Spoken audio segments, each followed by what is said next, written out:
Hello.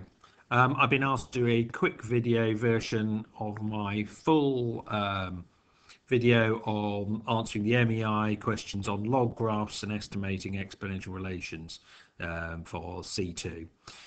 These are basically chemistry and physics questions where you're just taking you through the process as if you've done an experiment. So let's do it as quickly as we can. There's be a 5-part. It will all look very standard. Here's a classic one. Okay. They're going to give you a table of data. In this case, we've got the thickness of a glacier and the ice is being measured every 5 years. So here's our 5 years. We can see those there, can't we? And it's reducing in thickness. There's our reduction data going over that period of time. They've told us that it's an exponential model, and this is the form. So you just have to use that.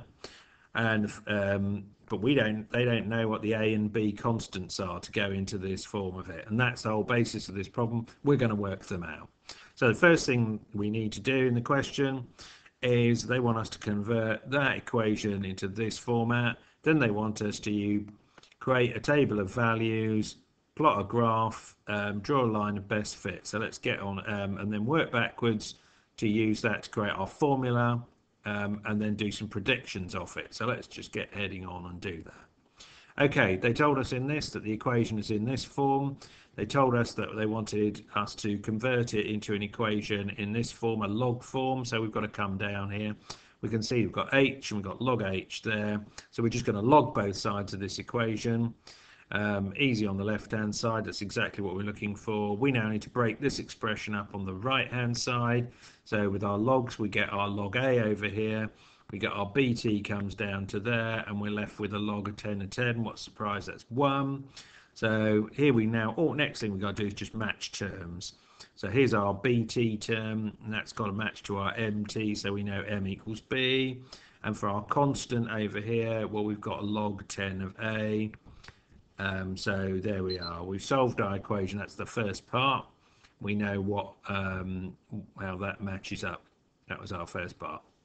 Okay, next thing they ask us to do is to complete a table of values 2 decimal places. Here we go. They gave us this table here.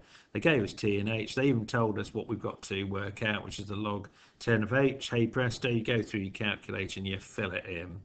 You take the data you've just created and you plot it on the lovely graph they provided, which has got the 2 axes written on already. Here's all the points that you're going to put in. You need to get your ruler out and draw a line of best fit.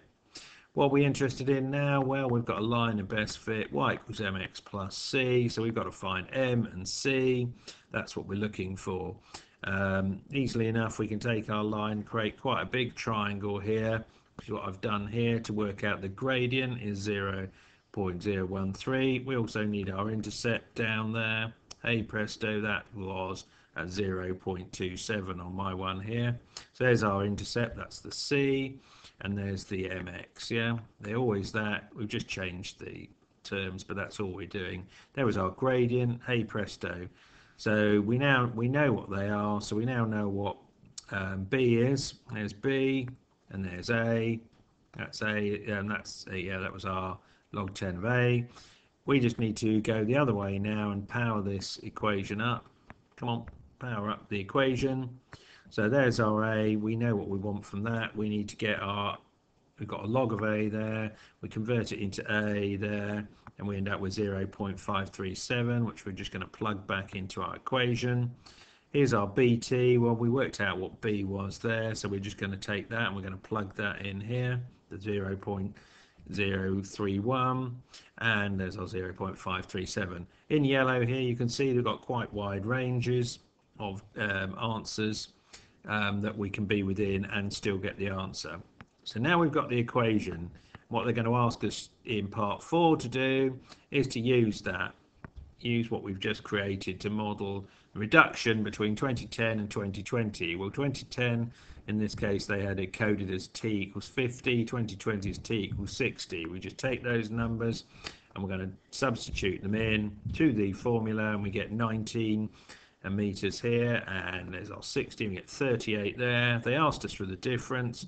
There's so that's what we're going to do. 38 minus 19 is going to give us 19.9, I would write that now to 3 significant figures.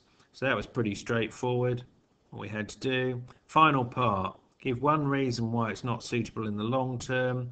Well, this is going to be interpretation. You're either going to see it on the day or you're not. In this one, the ice is reducing at some point. So it's going down, down and down on this equation. At some point, there's going to be no ice left. So in the long term, it's going to be unreliable because all the ice is going to go. All right, and finally, as ever, here's my little summary. This is the only point I haven't covered at this point. They're only going to give you one of 2 formulae to use.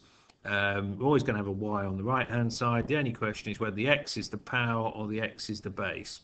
If the x is the power, you're going to have a log equation that looks like that, x equals m log y. So it's a value to x to log. And if the x is on the base, it's going to be a log-log equation. And you're going to just work out the unknown variables here, k or a and n, to get yourself sorted out. Dead easy from that point on. You table, you plot, you draw your line of best fit, you find your constants from that, which are going to be your gradient and your intercept, and then you're going to calculate some values on it, and you might be asked to comment on the reliability of what you've done. 5, 4, 3, 2, 1. Hope that's of use to you.